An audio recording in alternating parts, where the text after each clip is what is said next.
Disso foi Jesus com seus discípulos para a terra da Judéia, e estava ali com eles e batizava. Ora, João batizava também em Enom, junto a Salim, porque havia ali muitas águas. E vinham ali e eram batizados. Versículo 25. Houve então uma questão entre os discípulos de João e os judeus acerca da purificação. E foram ter com João, e disseram-lhe: Rabi, mestre, aquele que estava contigo além do Jordão, do qual tu deste testemunho, ei-lo batizando, e todos vão ter com ele. João respondeu e disse: O homem não pode receber coisa alguma, se não lhe for dada do céu. Vós mesmos me sois testemunhos de que disse: Eu não sou Cristo, mas sou enviado adiante dele. Aquele que tem a esposa é o esposo, mas o amigo do esposo, que lhe assiste e o ouve, alegra-se muito com a voz do esposo. Assim, pois, já este meu gozo está cumprido. Versículo 30 para encerrarmos. É necessário que ele cresça e que eu diminua. Deus, fale conosco, é a tua palavra.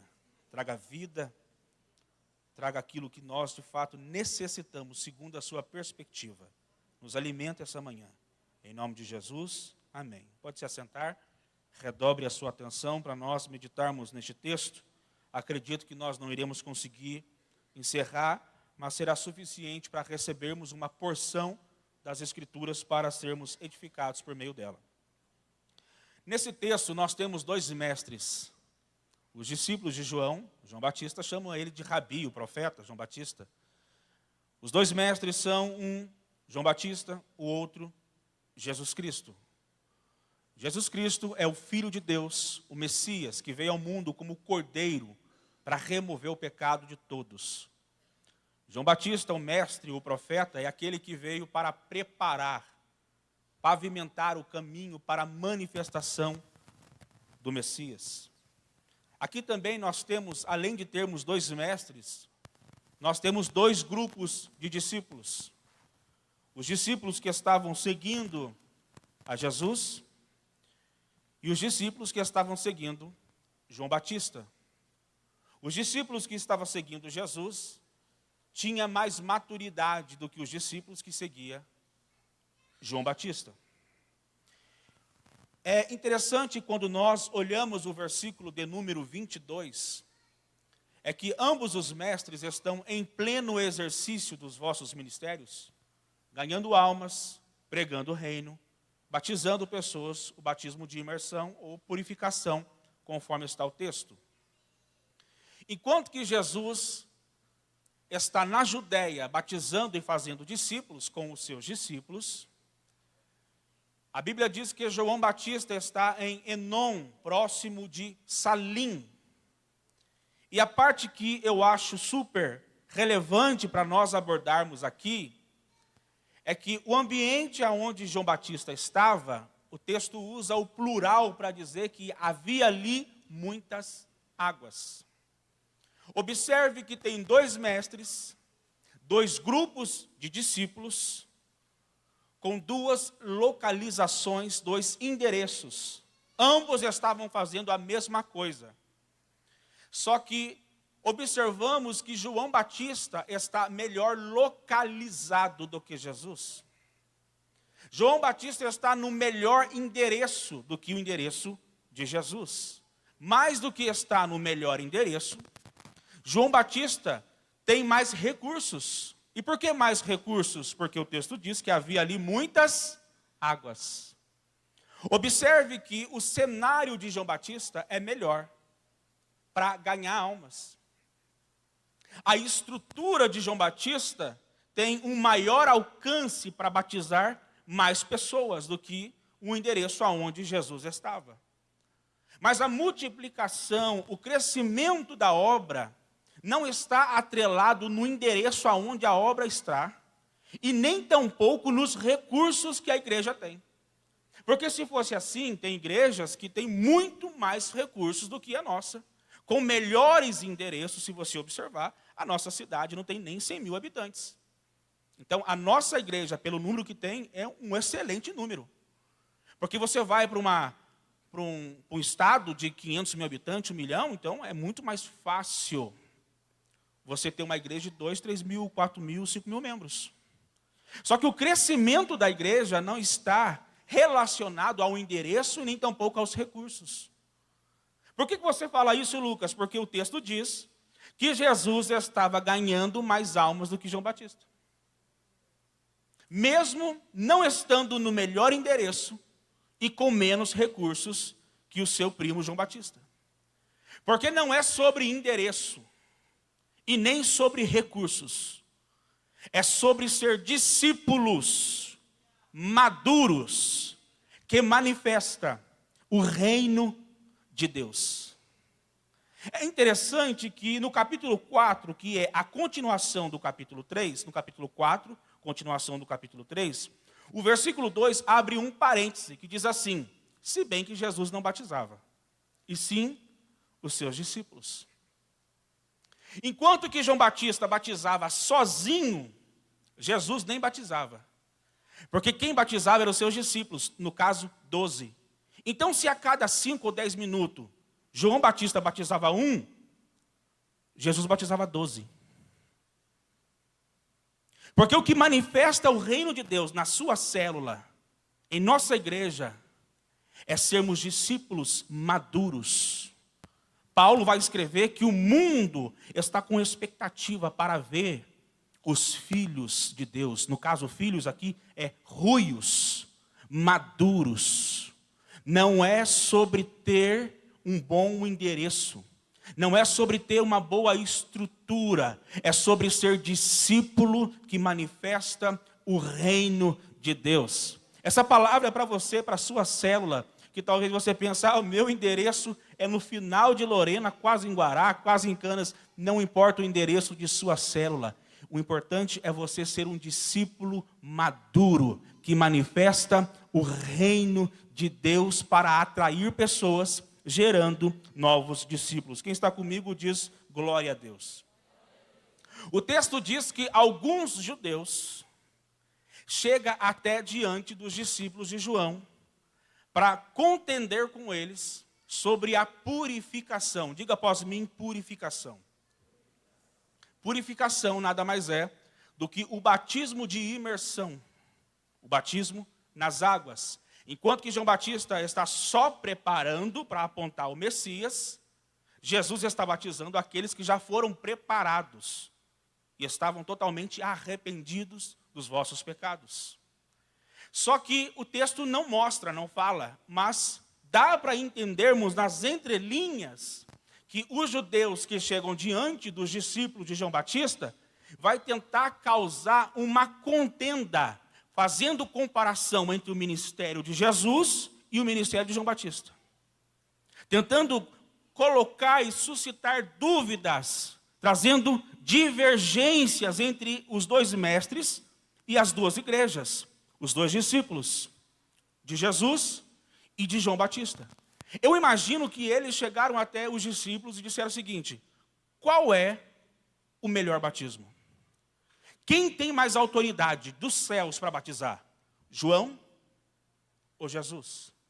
E o texto diz que eles estavam contendendo. Estavam debatendo teologicamente.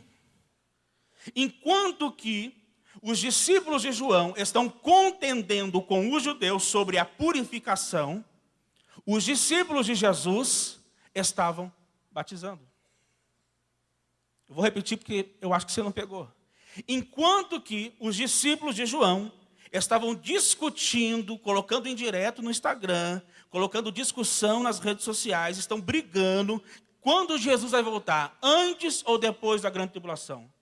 Quando Jesus vai se manifestar? Estavam discutindo Bíblia. Os discípulos de Jesus estavam com a mão no arado, ganhando almas para Jesus. É interessante que, segundo Reis, capítulo 5, Eliseu acaba de dar instrução para Naamã. Naamã recebe a cura. E Naamã volta até Eliseu para dar recompensas, presentes, prata, ouro, vestes. Só que Eliseu recusou o presente. Só que o seu discípulo, chamado Geazi, foi atrás da recompensa de Naamã, passando pelo nome de Eliseu. Porque tem muitos discípulos que deixaram de ir atrás de almas para ir atrás de recompensas humanas. Só que segundo Reis capítulo 6 é diferente. Houve um crescimento na igreja, na escola de líderes dos profetas, de modo que um discípulo chega a Eliseu e diz: Eliseu, ficou pequeno a igreja, está na hora da gente crescer, vamos progredir. Porque tem discípulos que ainda é imaturo. Ele fica discutindo, fica debatendo, fica perdendo tempo com coisas banais. Porém, tem discípulos que estão preocupados em pregar o evangelho e ganhar almas para o reino de Deus. Eu acredito que aqui só tem discípulos que estão preocupados em abrir a boca e falar que Jesus salva, Jesus cura, Jesus liberta, batiza com o Espírito Santo e breve Ele vai voltar. O mundo está clamando por filhos maduros. O mundo está gemendo por pessoas com compromisso com a obra de Deus. O mundo está gemendo por discípulos que olham para a eternidade como o tesouro da sua alma e tem a ousadia de pregar que o nosso lugar não é aqui na terra, estamos aqui de passagem. Deus te deu uma missão. Este ministério não é para uma pessoa específica, este ministério é para toda a igreja. Qual ministério, Lucas? O ministério da reconciliação. Através do sangue de Jesus você foi reconciliado. Agora você precisa abrir a boca e dizer que o sangue dele ainda perdoa pecado e Ele quer reconciliar pecadores para ter acesso ao Abba. Jesus está te dando um encargo essa manhã. Abra a sua boca e pregue o Evangelho. Ganhe almas para o reino de Deus. Aleluia. Enquanto que eles estão discutindo, debatendo, os discípulos de Jesus estão trabalhando. Enquanto que eles estão perdendo tempo com coisas que não vai trazer nenhum benefício, os discípulos de Jesus estão batizando pessoas. Agora, eles chegam até o seu mestre e diz: Rabi, eu tenho uma fofoca para te falar. O que está acontecendo? Eu acabei de ouvir os fariseus que estão falando que aquela pessoa que o Senhor falou bem dela, no caso, Jesus, você não sabe o que está acontecendo. Você acredita que ele está batizando pessoas também? Não, mas isso não é o pior. Qual é o pior então? Ele está ganhando mais pessoas do que você.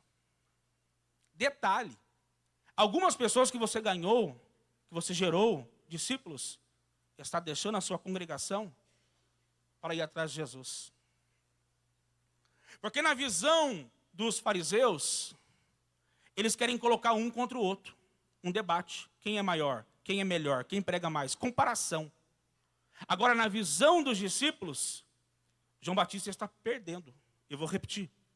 Na visão de João Batista, na visão dos discípulos, João Batista está perdendo almas para Jesus. Só que o discípulo que não está preparado para perder, não serve para servir. O discípulo que vem com a mentalidade para a igreja só para ganhar, você vai cair do cavalo, irmão.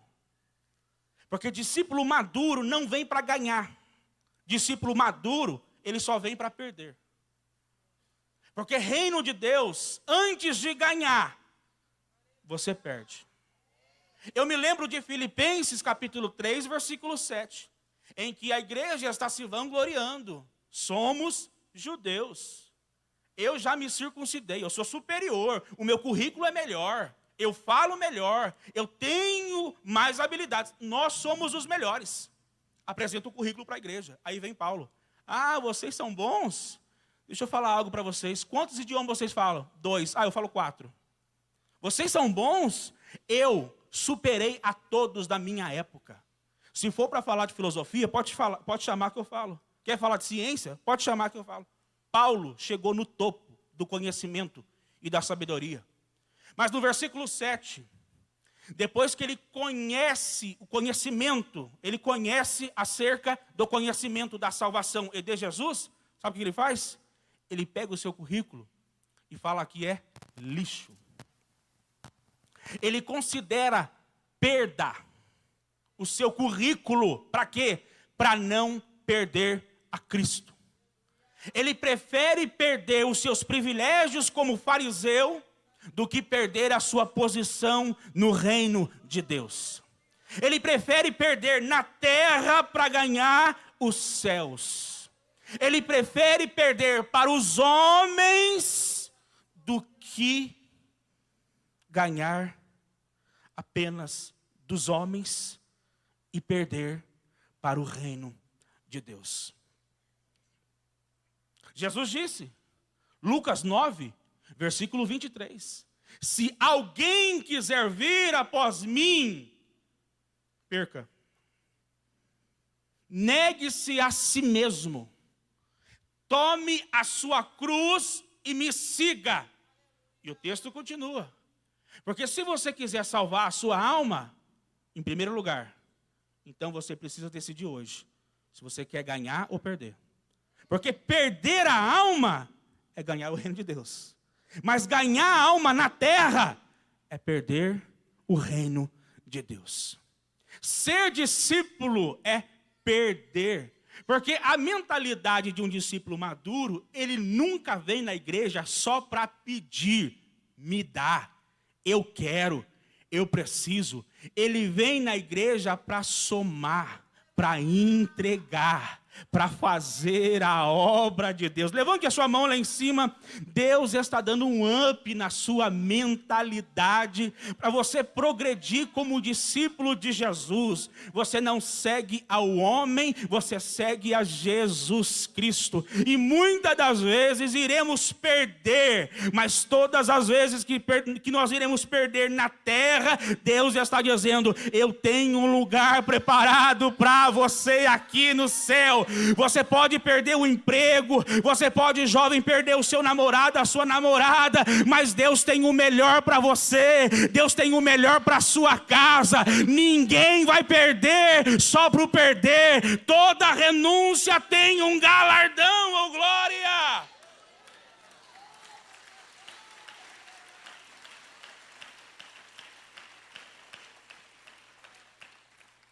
Eu falei tanto de perda aqui que eu fiquei até perdido de onde que eu estava. Mas eu voltei já, estou aqui já. A nossa mentalidade, isso está entrando nas igrejas, o evangelho coach, irmão. A prosperidade, vou dizer, você ser rico, isso nunca foi banido pela Bíblia.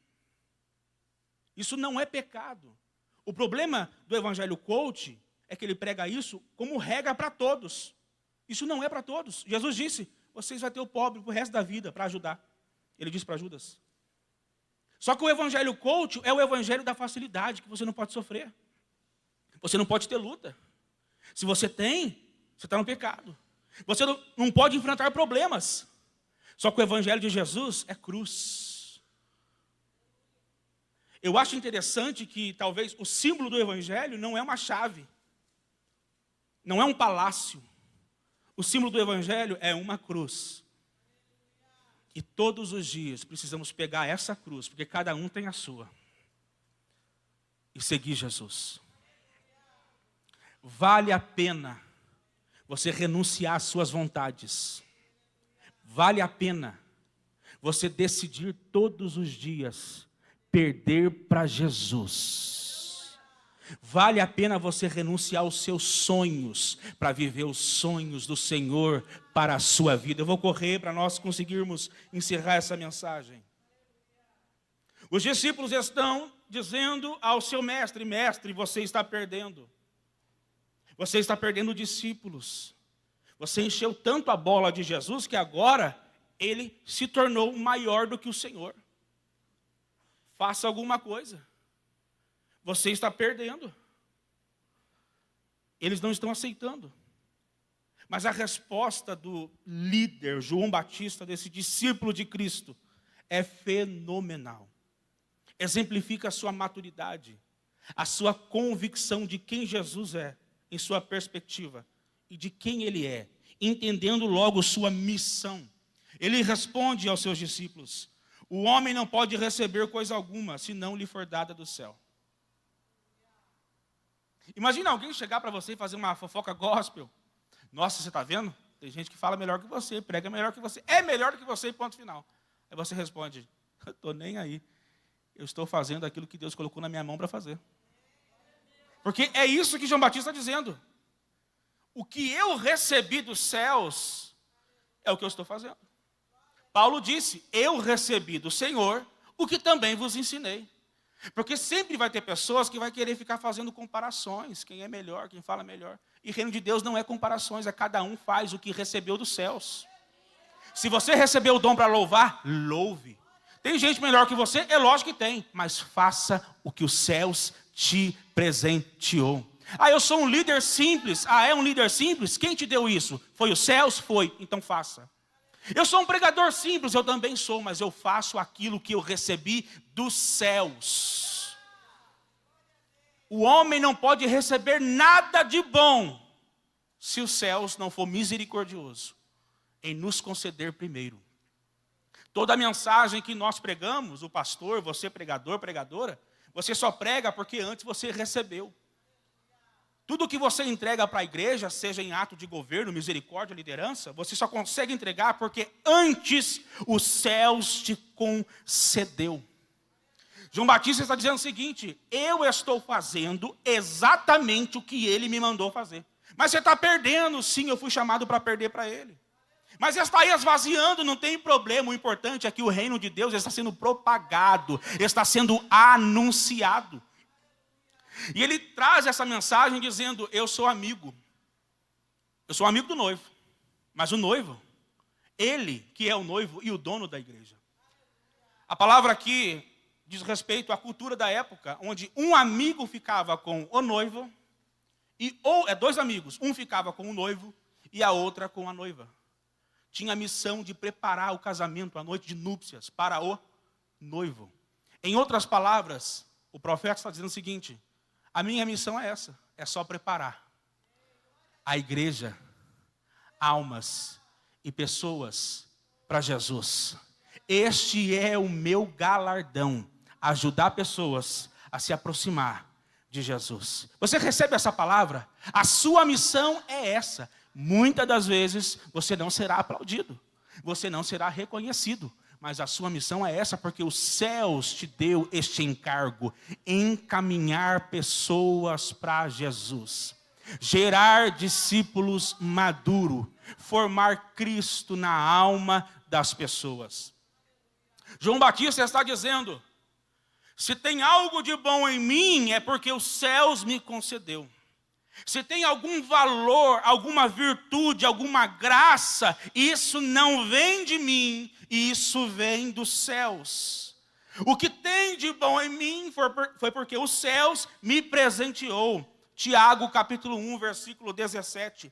Toda boa dádiva e todo dom perfeito vem do alto, descendo do Pai das luzes, em quem não há mudança nem sombra de variação. Se você tem um talento, se você recebeu uma graça de Deus, é os céus que te presenteou para você fazer a obra dele. Eu gosto muito de uma frase de João Calvino, onde ele diz: se tem algo de bom em mim, é Cristo. Mas se tem algo de ruim, este sou eu, é a minha velha natureza. Os céus está presenteando essa manhã a igreja com talentos, com dons e com graça. Os céus está visitando a sua casa nessa manhã com presentes dos céus.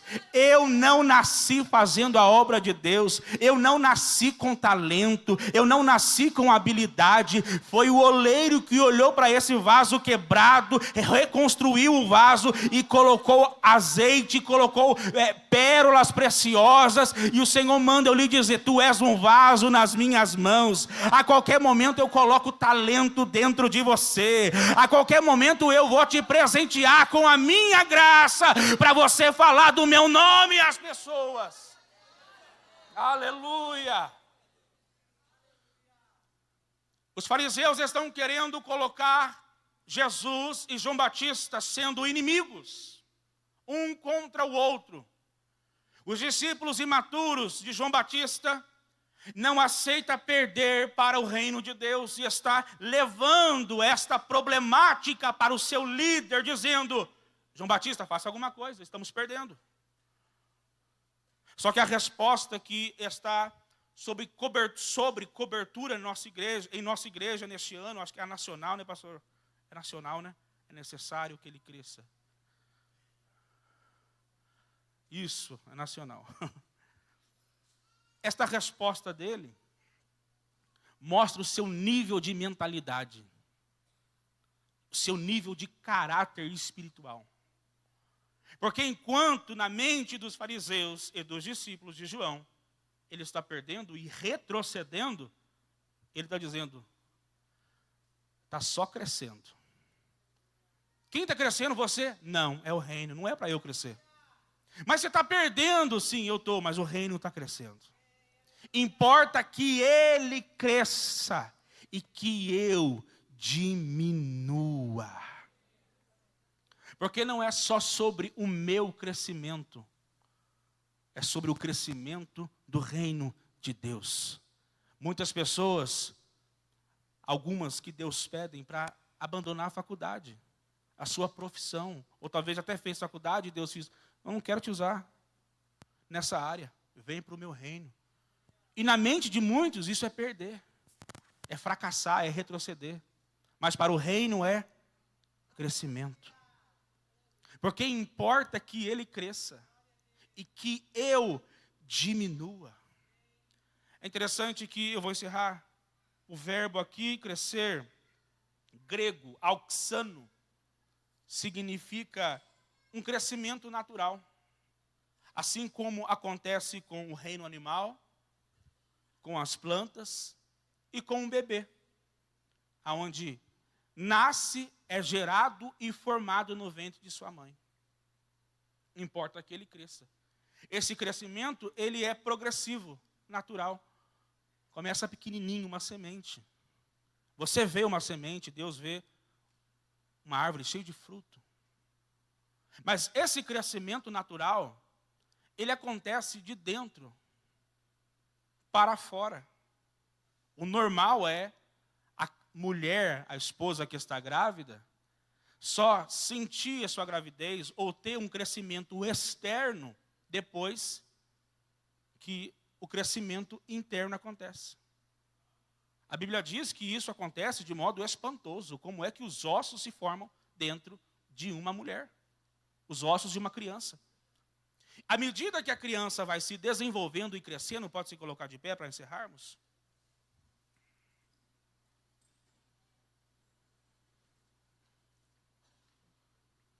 À medida que a criança cresce dentro do ventre, e muitas das vezes a mãe nem percebeu ainda que está grávida, mas à medida que vai crescendo, a mamãe também vai crescendo por fora. Porque crescimento do reino saudável é assim. Importa que ele cresça. Como? Você cresce dentro, para depois crescer do lado de fora. Nós precisamos crescer como discípulos, aqui dentro. Aqui dentro. Para que através de nós, possa crescer aqui, ó, do lado de fora. É por isso que Paulo diz que o neófito não pode fazer a obra de Deus. Quem que é o neófito? O novo convertido. Não está preparado. Primeiro você cresce aqui, ó, dentro. Depois você cresce e incendeia essa cidade, a sua escola, a sua faculdade, pelo lado de fora. Você recebe essa palavra? Feche seus olhos, coloque a mão sobre o seu coração. Deus, muito obrigado por sua palavra. Que essa palavra possa gerar vida dentro de nós, nutrindo a nossa fé, gerando expectativas ainda maiores para continuarmos fazendo a sua obra. nós possamos voltar para nossa casa cheio de fé, de graça e maturidade, para nós continuarmos pregando o evangelho da cruz, o evangelho da paz, da restauração.